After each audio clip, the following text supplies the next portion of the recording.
नमस्कार, आप देख रहे हैं गांव की दुनिया और आपके साथ मैं हूं आशीष तिवारी। इस बुलेटिन में हम आपको दिखाएंगे गांव और कस्बों की हर वो छोटी बड़ी खबर जिसका सरोकार है आपसे। तो आइए शुरू करते हैं गांव की दुनिया का आज का सफर।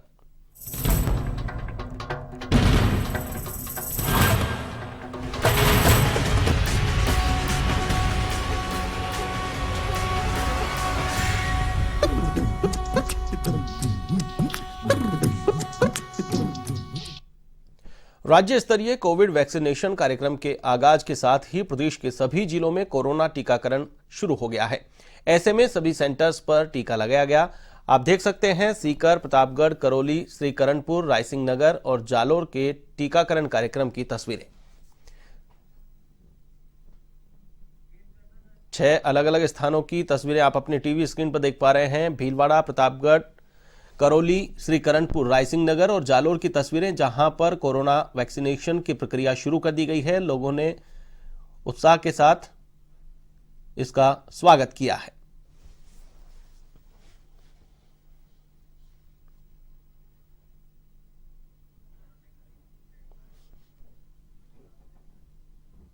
मुख्यमंत्री अशोक गहलोत ने राज्य स्तरीय कोविड वैक्सीनेशन कार्यक्रम का आगाज किया।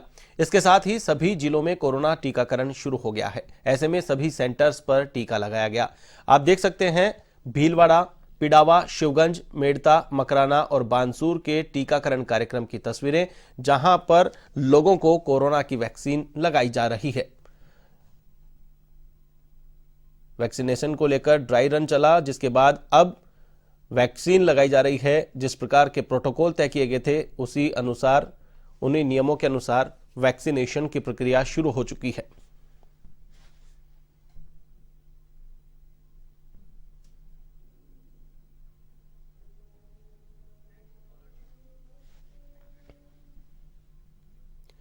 वैक्सीनेशन कार्यक्रम के आगाज के साथ ही प्रदेश के सभी जिलों में कोरोना का टीकाकरण शुरू हो चुका है। ऐसे में सभी सेंटर्स पर उत्साह के साथ कोरोना की वैक्सीन लगाई गई। आप देख सकते हैं धौलपुर, भरतपुर, अजमेर, बीकानेर, जैसलमेर और बूंदी में टीकाकरण कार्यक्रम की तस्वीरें। जिला स्तर पर टीकाकरण की शुरुआत हो चुकी है। लोगों को कोरोना वैक्सीन लगाई जा रही है।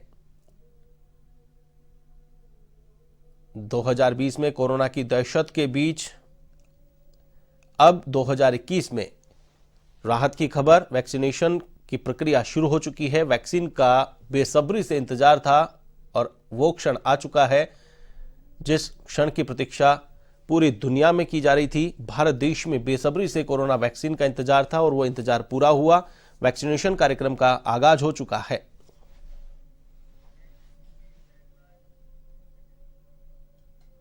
तो वहीं टीकाकरण का प्रदेश के अलग अलग जिलों में अभियान का आगाज किया गया। 167 सेंटर्स पर टीका लगाने की शुरुआत हो चुकी है। टोंक, मांडल, सिरोही और सिकराय में टीकाकरण की तस्वीरें आप अपने टीवी स्क्रीन पर देख पा रहे हैं। यहां टीकाकरण को लेकर लोगों में उत्साह देखने को मिला। जिस प्रकार की प्रक्रिया तय की गई थी, ड्राई रन किया गया था, उसी अनुसार ठीक जो नियम बनाए गए थे उनके अनुसार कोरोना वैक्सीन लगाई जा रही है। वैक्सीन लगाने के बाद आधे घंटे तक निगरानी की गई।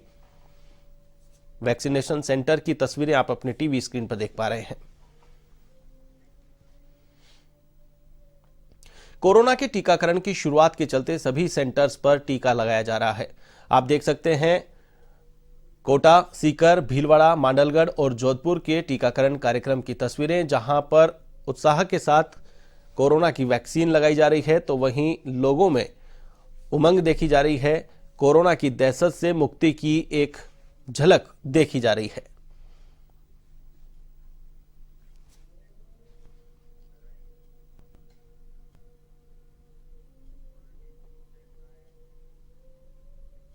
देश भर में कोरोना पर वार का सबसे बड़ा अभियान शुरू हो चुका है।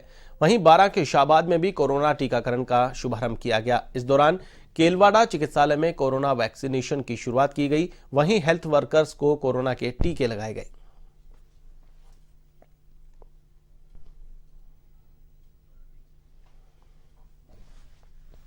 सीकर जिले के दातारामगढ़ में वैक्सीनेशन सेंटर पर पूजा अर्चना के साथ ही टीकाकरण अभियान का आगाज किया गया।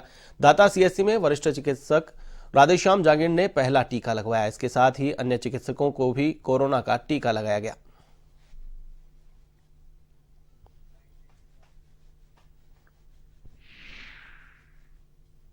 कोविड-19 महामारी जो पिछले 1 साल से चल रही थी, उसके अगेंस्ट जो कोविड वैक्सीन बनाया गया भारत सरकार के द्वारा, उसकी लॉन्चिंग के साथ में आज पूरे देश में कोविड वैक्सीन का टीका लगना शुरुआत की गई है।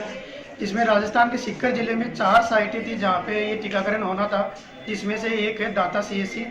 लगभग अभी हमने 10-11 लोगों को ये टीका लगाया है, जिनको आधे घंटे से ज़्यादा हो गया टीका लगने के बाद में। किसी में किसी तरह के कोई साइड इफेक्ट, कोई रिएक्शन कुछ नहीं है, बिल्कुल स्वस्थ है सब, और किसी तरह का कोई रिएक्शन वगैरह, कोई साइड इफेक्ट या तकलीफ कुछ भी नहीं है।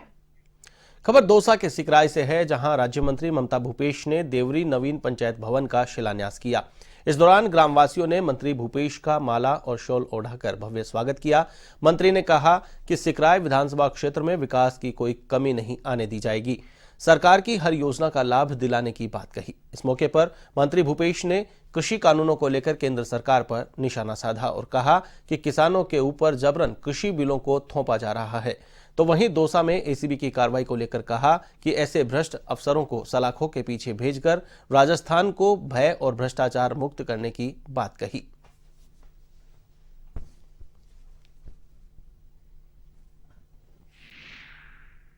मैं समझती हूँ कि ग्राम पंचायतें नहीं बनना राजस्थान के लिए बहुत ही श्रेष्ठ कार्य रहा है। इससे गांव का विकास होएगा। हमारी सरकार के माध्यम से राजस्थान के अंदर सैकड़ों नई ग्राम पंचायतें बनी जो बहुत समय से लंबित थी, और लंबित ग्राम पंचायतें अटकी हुई थी जिनसे क्षेत्र का विकास रुका हुआ था। राजस्थान में बहुत सी पंचायतें बनी। हमारी सरकार पारदर्शी जवाबदेही सरकार है। हम लोग चाहते हैं कि हम लोग सरकार के माध्यम से गाँव का विकास करें। 80% जनता गाँव के अंदर रहती है, इसलिए हम लोग ग्राम पंचायतों को अच्छे कार्यों के प्रति सजग करने के लिए कार्य कर रहे हैं। अलवर की भिवाड़ी में कॉपर यूनिट के मालिक और उद्योगपति से रंगदारी मांगने का मामला सामने आया है। इस मामले में पुलिस ने कार्रवाई करते हुए मुख्य आरोपी पारस उर्फ नक्चा को गिरफ्तार किया है। आरोपी ने उद्योगपति से 5 लाख रुपए की रंगदारी मांगी थी।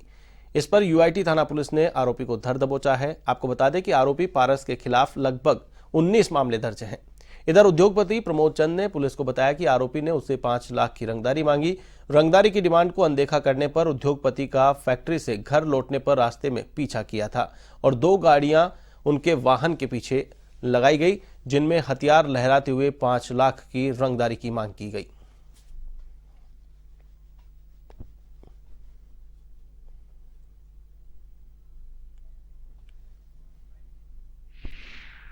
प्रमोद चंद्र नाविक के नाम से, जिनकी मातोड़ केबल फैक्ट्री है, केबल का काम करते हैं, वायर का जो इंडस्ट्रीज हैं, 2 कंपनियां हैं चौपानगी इलाके में।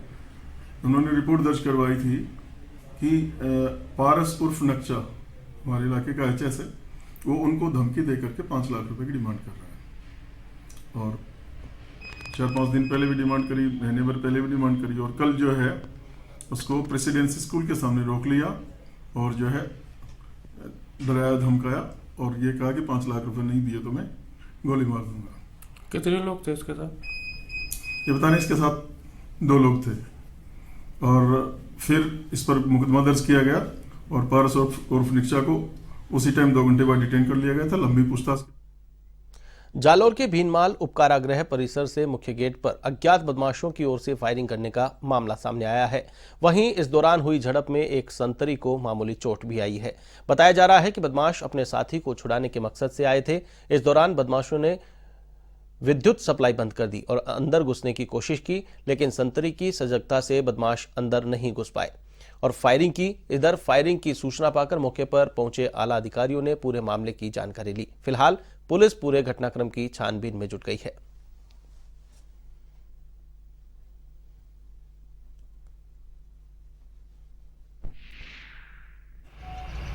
लाइट गई हुई थी 1:15 के आसपास, तो बाद में जानकारी में आया कि लाइट इसी पास में जो डीपी है उससे काटी गई थी, और संतरी को इशारा किया कि आप इधर आइए, लाइट हम जोड़ने वाले बिजली विभाग के कर्मचारी है। और वो आया तो उसका हाथ, उसने टॉर्च, फ़ोन की टॉर्च से लाइट करी तो उसको हाथ पकड़ लिया एक, और दूसरे हाथ से बता रहा है कि पिस्टल मैंने लगाई, उसको नीचे झुक गया, पिस्टल का फायर नीचे से लग गया। उसने जो हथियार राइफल थी, लोडेड थी, उसने ट्रिगर दबाया, मुलजिम के किसी के कहीं अंग पर लगी है, हाथ पर लगी है, जो खून पैर के गेट के पास पड़ा भी है, और फिर वो भाग गए। इतला मिली SHO भीनमाल मौके पर पहुंचे, सीओ भीनमाल पहुंचे, तलाश कराई, नाकाबंदी कराई, तलाश और नाकाबंदी जारी है। पूरी अभी जेल की एसडीएम साहब और हम सारे जेल की सारी सर्चिंग करी है और इसमें कर रहे हैं, अनुसंधान कर रहे हैं। खबर सीकर के फतेहपुर से है, जहां दो जाटी बालाजी मंदिर के पास फ्लाईओवर पर एक ट्रोला चढ़ाई के दौरान ओवरटेक करने के प्रयास में सामने से आ रहे अन्य ट्रोले से भिड़ गया। भिड़ंत के बाद दोनों ट्रोलों में भीषण आग लग गई। डीजल सड़क पर बिखरने से कई दूर तक आग लग गई। इस हादसे में ट्रोला सवार एक युवक जिंदा जल गया। लपटें इतनी ज्यादा थी कि युवक का शव नहीं निकाला जा सका। वहीं हादसे में झुलसे दो अन्य की हालत गंभीर है, जिन्हें फतेहपुर के धानुका अस्पताल में भर्ती करवाया गया। वहीं आग को दो दमकलों ने कड़ी मशक्कत के बाद काबू में किया।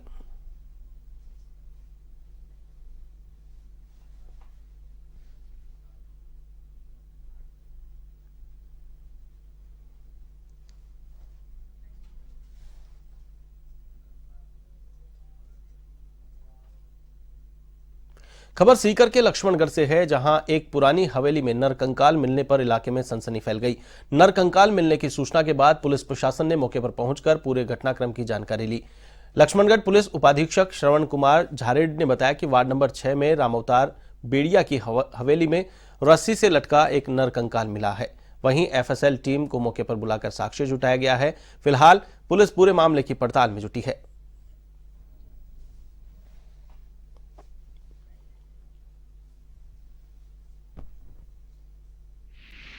रामावतार जी बेड़िया की हवेली है, पुरानी 96 से अबंडन थी, उसमें एक नर कंकाल। डूंगरपुर जिले के बीछीवाड़ा थाना क्षेत्र के NH8 पर बरोठी में देर रात अज्ञात वाहन ने बाइक को टक्कर मार दी। हादसे में दो युवकों की मौके पर ही मौत हो गई, जबकि गंभीर घायल एक युवक ने उदयपुर अस्पताल में दम तोड़ दिया। पुलिस ने शवों का पोस्टमार्टम करवाकर शव परिजनों को सुपुर्द कर दिए हैं। साथ ही मामला दर्ज कर जांच पड़ताल शुरू कर दी है।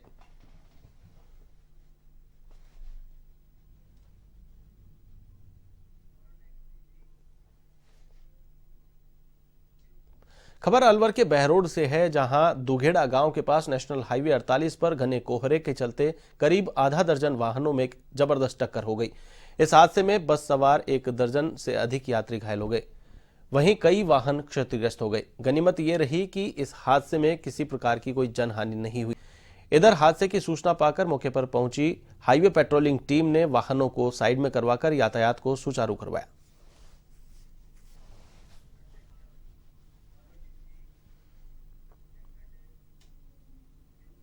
पाली के रायपुर थाना क्षेत्र में नेशनल हाईवे 162 ब्यावर पिंडवाड़ा 4 लेन पर ट्रैक्टर ट्रॉली पलट गई। जानकारी के मुताबिक ट्रैक्टर में मशीनरी और पाइप लदे हुए थे और ढलान पर ट्रैक्टर का संतुलन बिगड़ने से यह हादसा हो गया। इस घटना में ट्रैक्टर चालक घायल हो गया। वहीं इस दौरान हाईवे पर लंबा जाम लग गया। पुलिस ने एम्बुलेंस की मदद से घायल चालक को अस्पताल भेजा, तो वहीं क्रेन की सहायता से बिखरा पड़ा सामान हाईवे से हटवाकर यातायात को सुचारू करवाया।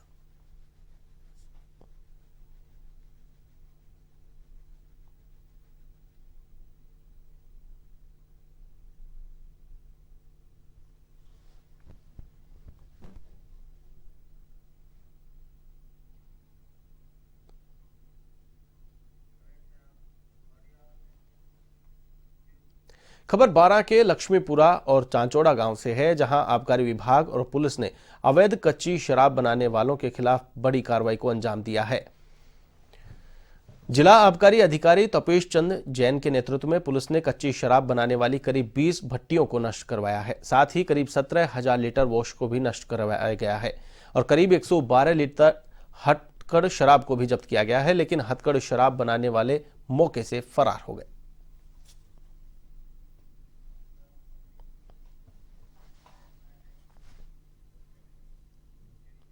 भरतपुर में जहरीली शराब कांड के बाद अलवर में अवैध हथकड़ शराब के खिलाफ शनिवार को संयुक्त अभियान शुरू किया गया। अभियान के दौरान अवैध शराब के संग्रहण, भंडारण, परिवहन और बिक्री की सूचना देने और उसके सही पाए जाने पर 1 लाख रुपए का इनाम दिया जाएगा।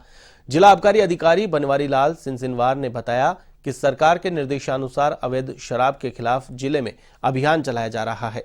शनिवार को भी लक्ष्मणगढ़ थाना क्षेत्र में अवैध शराब पकड़ी गई थी।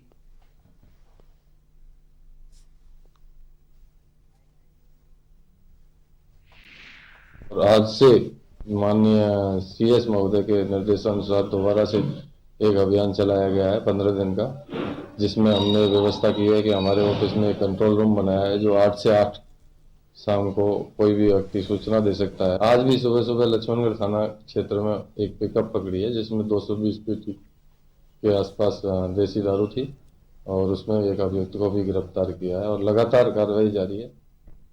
अब खबर सीकर के दाता रामगढ़ से है, जहां सुरेरा गांव में शहीद जतन सिंह की प्रतिमा का अनावरण सैनिक कल्याण बोर्ड के पूर्व अध्यक्ष प्रेम सिंह बाजोर और सांसद सुमेधानंद सरस्वती ने किया। इस मौके पर बाजोर ने कहा कि देश की रक्षा के लिए जवान अपनी जान न्योछावर करते हैं, इसलिए उनका सम्मान होना आवश्यक है। वहीं सांसद सुमेधानंद सरस्वती ने कहा कि देश के जवान कड़कड़ाती सर्दी में भी हमारी रक्षा के लिए सीमा पर डटे रहते हैं, इसलिए शहीदों और उनके परिवार का सम्मान करना हम सब का परम कर्तव्य है। इस दौरान शहीद जतन सिंह की वीरांगना का भी सम्मान किया गया। इससे पहले गांव में तिरंगा रैली निकाली गई, जिसका ग्रामीणों ने पुष्प वर्षा कर स्वागत किया।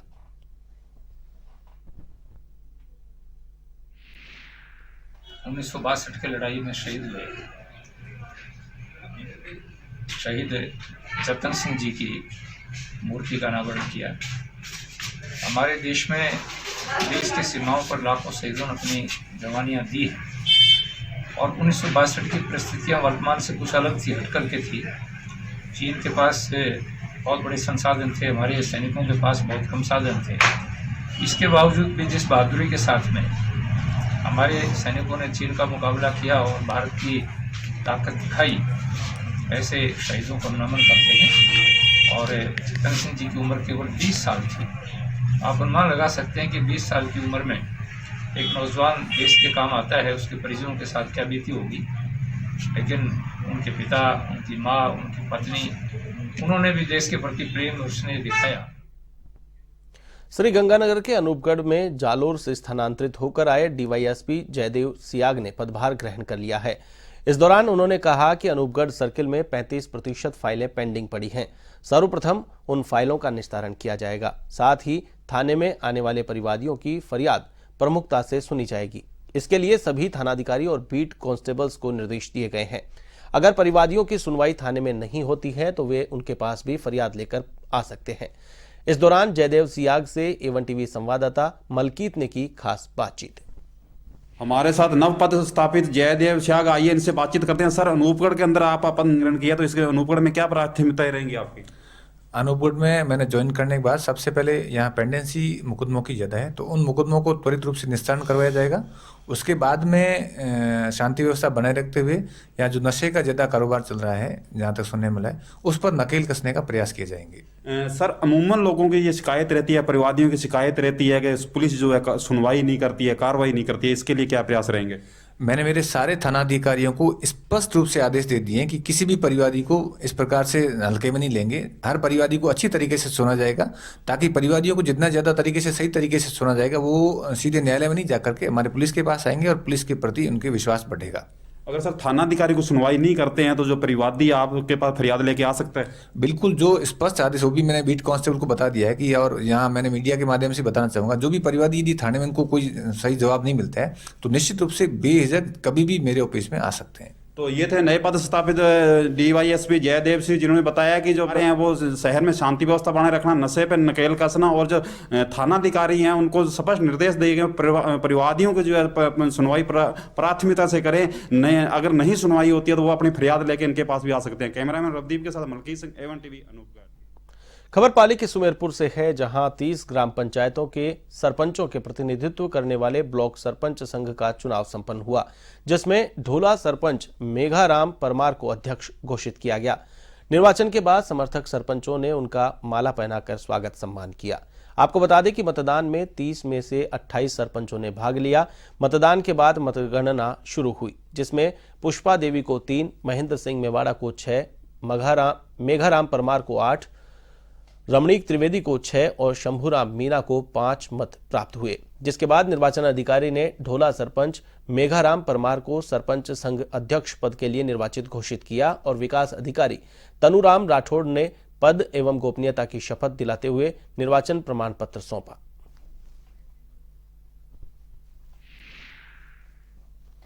सबको खूब खूब धन्यवाद, आभार।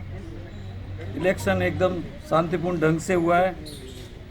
मेरा एक ही उद्देश्य है, संगठन को मजबूत करना, सरपंचों के हक की बात करना। गांव की दुनिया में फिलहाल के लिए बस इतना ही। मुझे दीजिए इजाजत। देश और दुनिया की तमाम खबरों के लिए आप देखते रहिए A1 टीवी। नमस्कार।